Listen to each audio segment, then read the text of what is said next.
Gynaecological ক্যান্সারগুলোর মধ্যে ovarian ক্যান্সারের শনাক্তকরণ সবথেকে দেরিতে হয়, কারণ এর লক্ষণগুলো খুব অস্পষ্ট, খুব সাধারণ লক্ষণ নিয়ে প্রেজেন্ট করে, যেমন হজমের সমস্যা, প্রস্রাবজনিত সমস্যা, যে কারণে মহিলারা দীর্ঘদিন, মাসের পর মাস, এমনকি বছর অবধি এটাকে উপেক্ষা করেন এবং অনেক অ্যাডভান্স স্টেজে ডাক্তারের কাছে আসেন।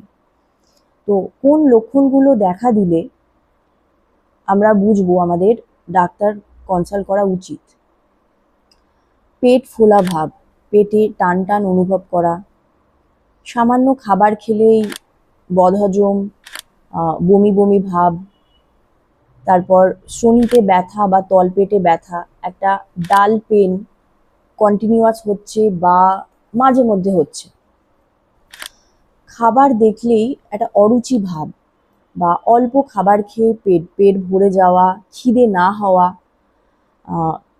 তাছাড়া রয়েছে প্রস্রাবের সমস্যা, মানে প্রস্রাবের বেগ সাধারণের থেকে অনেক বেশি বেড়ে যাওয়া, হঠাৎ হঠাৎ প্রস্রাবের বেগ আসছে। এই সিমটমগুলোই মোস্ট কমন এবিসিডি সিমটম। দেখা গেছে 100 জনের মধ্যে 86 জন মহিলাই এই সিমটমগুলো নিয়ে প্রেজেন্ট করছে। তাছাড়া আরও কিছু সিমটম রয়েছে, যেমন ক্লান্তি বা অবসাদ, কোনো কারণ ছাড়া ওজন কমে যাওয়া, কোমরের কাছে ব্যথা, মহিলাদের মাসিক বন্ধ হয়ে যাওয়ার পরে অ্যাবনর্মাল ব্লিডিং, সাদা স্রাব, পেটের তরল জমা, শ্বাসকষ্ট, এই সব সমস্যাগুলো নিয়েও অনেক সময় মহিলারা প্রেজেন্ট করতে পারে। ওভারিয়ান ক্যান্সার যে কোনো বয়সেই হতে পারে, তবে 50-এর ওপরে রিস্ক বেশি থাকে। তো এই সমস্যাগুলো খুব সাধারণত মনে হবে যে খুব সামান্য সমস্যা, এগুলো থেকে যে ওভারিয়ান ক্যান্সার হতে পারে এটা সাধারণ মানুষের পক্ষে বোঝা অসম্ভব, এমনকি ডাক্তাররাও অনেক সময় অনেক দ্বন্দ্বে পড়ে যায়।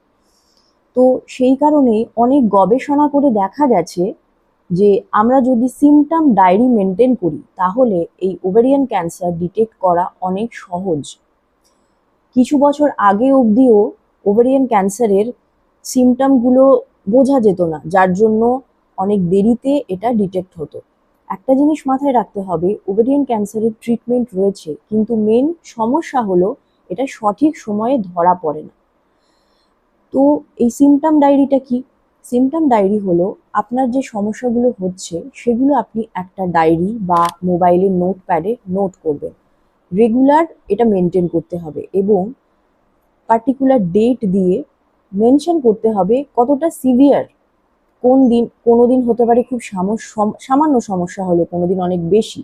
তো একটা কনসিস্টেন্ট মেনটেন করতে হবে। এটা যদি আমরা করতে পারি তাহলে ডাক্তারের কাছে গিয়ে প্রেজেন্ট করাটা খুব সহজ এবং সেটা ডাক্তারের পক্ষে অনেক সুবিধাজনক সেই মতো এগোনো। গবেষণায় দেখা গেছে এই এবিসিডি সিমটমগুলো যদি এক নাগাড়ে 3 সপ্তাহ বেশি থাকে বা 1 মাসে 12 বারেরও বেশি হয় তাহলে ইমিডিয়েট ডাক্তারের পরামর্শ নেওয়া উচিত। আরও কিছু রিস্ক ফ্যাক্টর রয়েছে যে ক্ষেত্রে ওভারিয়ান ক্যান্সারের চান্স অনেক বেশি, যেমন যদি পারিবারিক হিস্ট্রি থাকে ওভারিয়ান ক্যান্সার বা ব্রেস্ট ক্যান্সারের, সেটা মা, মাসি, বোনের মধ্যে যদি থাকে, সেক্ষেত্রে ওভারিয়ান ক্যান্সারের ওই পার্টিকুলার মহিলার ওভারিয়ান ক্যান্সারের রিস্ক সাধারণ মহিলার থেকে 6 গুণ অবধি বেড়ে যায়। তাছাড়াও যদি ফ্যামিলিতে BRCA1, BRCA2 জিন মিউটেশন থাকে, সেক্ষেত্রে ওভারিয়ান ক্যান্সার হওয়ার চান্সেস অনেক বেশি থাকে। তাছাড়াও যদি কোনো মহিলা বন্ধ্যাত্বকরণে ভুগছেন বা উনি কখনো গর্ভধারণ করেননি, হরমোন রিপ্লেসমেন্ট থেরাপি নিয়েছেন, এন্ডোমেট্রিওসিস হয়েছে, পাস্ট হিস্ট্রি আছে, সেই সব মহিলাদের ক্ষেত্রেও ওভারিয়ান ক্যান্সার হওয়ার চান্সেস অনেক বেশি। তো আমাদের খেয়াল রাখতে হবে এই যে এবিসিডি সিমটম, যেগুলো খুবই সাধারণ মনে হচ্ছে, কিন্তু মেন যে যেটা আমাদের ফোকাস করতে হবে সেটা হলো যদি এই সমস্যাগুলো পারসিস্টেন্ট হয়, দীর্ঘমেয়াদী যদি হয়, তাহলে এটাকে কখনোই ইগনোর করা উচিত নয়। আমাদের তৎক্ষণাৎ ডক্টর কনসাল্ট করা উচিত।